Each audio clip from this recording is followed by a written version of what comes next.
Você que tá aí, caiu nesse vídeo, nessa explicação sobre os economistas do pensamento liberal, né? Deve estar pensando assim, o que que esse cara veio falar aí?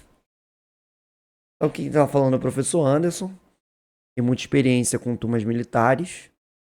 E o tema do liberalismo é um tema que aparece muito na prova da SpaceX, nas provas militares, né? Você questionar sobre os autores. Já caiu várias vezes sobre o principal autor, né? É o autor que mais aparece no edital, que é o Adam Smith.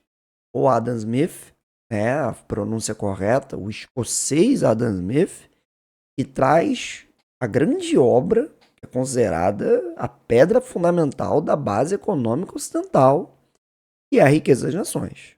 Aí, sem sombra de dúvida, é considerada a principal obra, aparecendo aí, a principal ideia, o principal trabalho desse cara, quando você pensa o pensamento liberal clássico, que vem para substituir uma escola econômica mercantil, uma escola econômica marcada pelo mercantilismo, marcada pela intervenção do Estado na economia, com o objetivo de produzir riqueza, né, para esse Estado. Aí o Adam Smith vem e fala, olha só, a escola liberal ela vem para desenvolver a liberdade econômica, para desenvolver o entendimento de que a economia vai fluir sozinha, de que ela vai caminhar com as próprias pernas, de que você vai ter um desenho liberal significativo e importante que vai buscar o progresso. E que as travas estatais, elas coíbem esse progresso.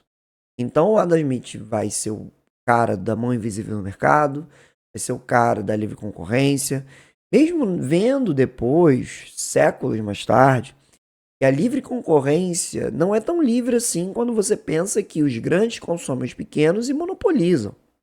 Formam cartéis, formam trustes, oligopólios. Mas é o pensamento que surge no século XVIII. Então é importante pensar o Adam Smith como um cara significativo e importante da escola liberal. Além dele, você vai ter o cara que eu gosto muito, que é o Thomas Malthus. É um cara que já apareceu em provas também, é um liberal. E ele traz a contribuição de que a produção de bens ela vai ser limitada aritmeticamente. 1, 2, 3, 4, 5. Então, você tem uma produção que você cresce aritmeticamente, enquanto que população é escalonar, é geográfico. É uma progressão geométrica, melhor dizendo. Geográfico não, geométrico. Então, é 2, 4, 8, 16, 32, 64, 128, 256, 512, 1024, 2046, 4000, não, 2048, 4096 e vai embora. Então, eu comecei com 2 e cheguei em 4096. Que é a ideia da progressão geométrica ao qual você não tem recurso suficiente para isso, meu irmão. Você vai quebrar. E aí o Malthus lembra, tem que ter guerra, tem que ter miséria, tem que ter cólera. É bom para equilibrar. É bom para dar um equilíbrio, tá ligado?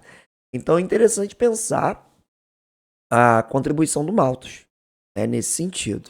Além do Adam Smith, Malthus, também a gente pode botar nesse miolo de gato aí, nesse bolo doido. Os fisiocratas, né, pelo termo, já entenda, físico, cracia. Então, a riqueza do físico, a riqueza do bem, da posse, da terra, né, físio.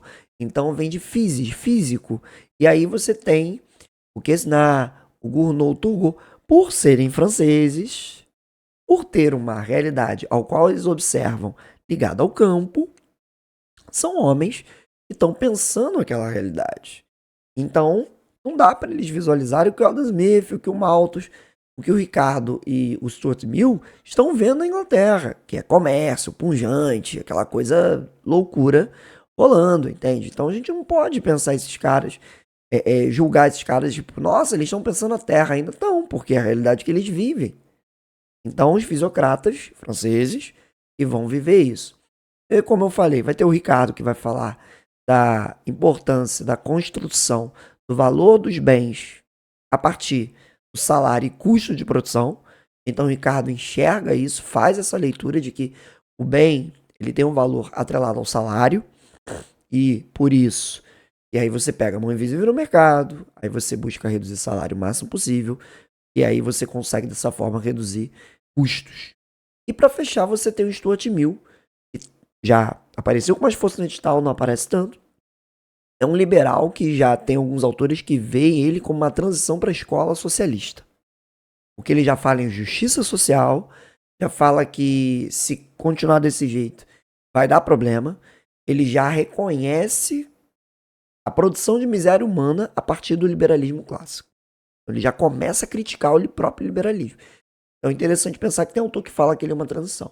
Esses são os caras do pensamento liberal clássico surgiram do iluminismo numa perspectiva econômica. Então vai ter um outro vídeo que a gente fala sobre a galera da perspectiva política, vocês vão gostar, acredito. Fica acompanhando. Aquele abraço, tamo junto.